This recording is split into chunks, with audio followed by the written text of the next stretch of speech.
Hey guys, Ottawa Scotty here. Just a quick video today, but pretty crucial video. I'm putting this engine back into my 92 XP, and it's been in and out about 3 times now.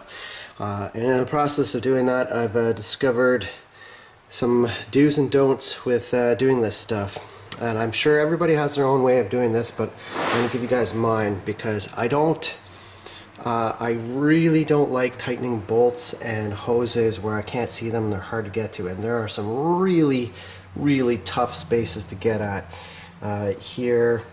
And I know that some people reading on forums and stuff like that, they have been able to get at these bolts with the engine in the Sea-Doo. I personally, I just hate doing that, and it's just so difficult. And it's, you know, a good example would be the carburetor nuts.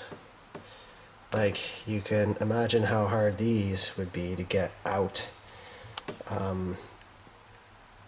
That's just one example. Especially if the engine is tilted this way, you know, obviously it sits up. When it's sitting up, it's kind of tucked into the side of the watercraft, and it's, as far as I'm concerned, impossible to get off. I've heard of people, you know, taking those off with it in. I personally can't do it. I haven't had much luck. So I'm going to just bring you through how I've done this.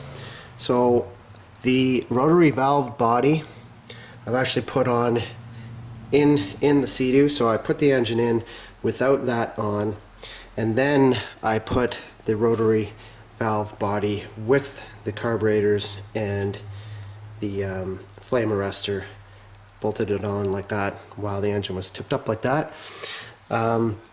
Here's a crucial tip here. This oil crankcase hose here, make sure that that is on tight before you put the engine in, because you just cannot get to that. And that is probably the most important hookup on this engine. If you don't have that on, your engine's not gonna run for very long. So make sure you have all the linkages and stuff hooked up down here before you turn this engine back upright. Some other things is I like to put the choke cable and the throttle cable on in this orientation as well, so that I can just, you know,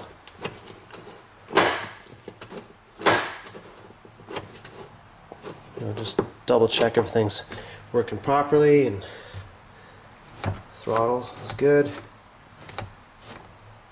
Because those things are these are especially tricky to hook up when the engine is oriented this way, because you can't see, and this is a 1.5 millimeter hex that is used to tighten these. There's little set screws in here, and when the engine is upright, it's really hard to see where this hole is, and also it's hard to get the choke bar to come through these holes, because these sort of spin around. So I had to, when the first time I did, I had to use a mirror to orient those little holes. So a few things on this side of the engine. Once you have this done, then you can orient the engine back up this way and actually flip it over further, but be careful because you don't want to damage the any pieces of the carburetor. But you can angle it this way in order to get the muffler in.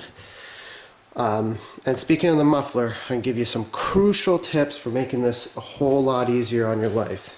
So have these parts out. First of all, hook your main water inlet line. And if you don't know how the cooling system works, check my channel. I've got a video on there with regards to the entire cooling system. This hose here, make sure these are done up before you put the muffler on, because it's a lot easier to do that before the muffler goes in. And nothing on this side of the engine. You'll notice that I actually have this cable here, which is the starter motor cable, and I put an extension on that so that I don't have to you know, reach around in behind, because that's also really hard to get to when you've got the muffler on. I mean, you know, you can imagine, like, here's your starter motor, and here you've got the muffler header, and then this big thing coming down here. To get your hand in there and to properly tighten down this little nut here, this little 10 millimeter nut, you're basically doing it blind, and you don't want to screw that up. You want to be able to see that. I don't like not being able to see my connections. You know, there could, for instance, if you were to loosen this off, and this underneath nut here, this stud is going to be flapping in the wind because there's a seal under here, and this 10 millimeter nut and this grommet here hold that seal in place. And if you can't see what you're doing, you can screw things up. So, you know, and here's another look right here at that connection right here that's below the rotary valve body. Like, when all this stuff is on this side of the engine, and the engine's oriented like this in the watercraft, it's so hard to get at that thing, and that's one of the most important hoses on the Sea-Doo that basically provides oil to the crankcase. If you don't have that, well, engine's not going to run for very long. So that's some crucial tips there.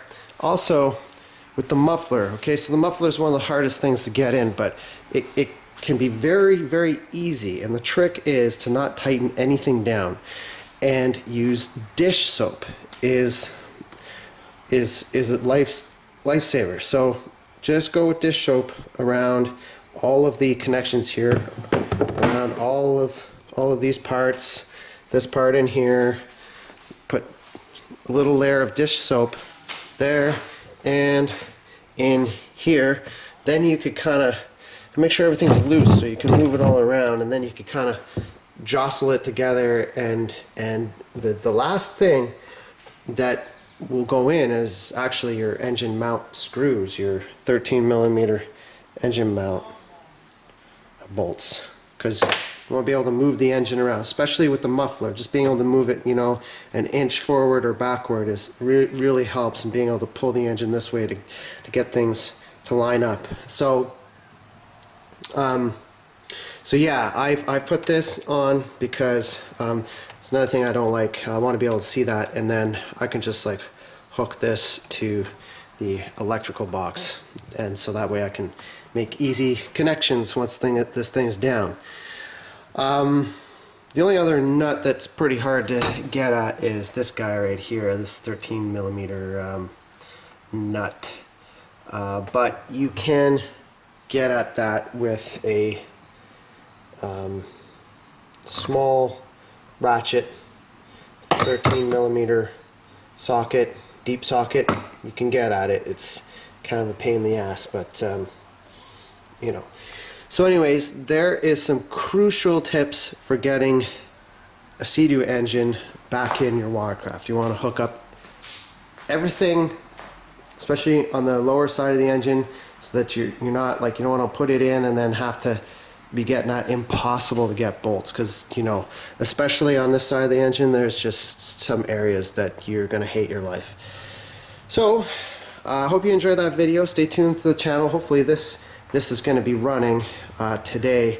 I've got this little thing here, which I'm going to make into a little tool for like a temporary gas tank. I'm going to put some fuel lines down in here and hook it up to the carbs, and I'm going to have the electrical box outside of the Sea-Doo all hooked up so that I can experiment with that before I put that in, which is another good reasons why I have this extension here, because without this, that box actually has to physically sit in the Sea-Doo.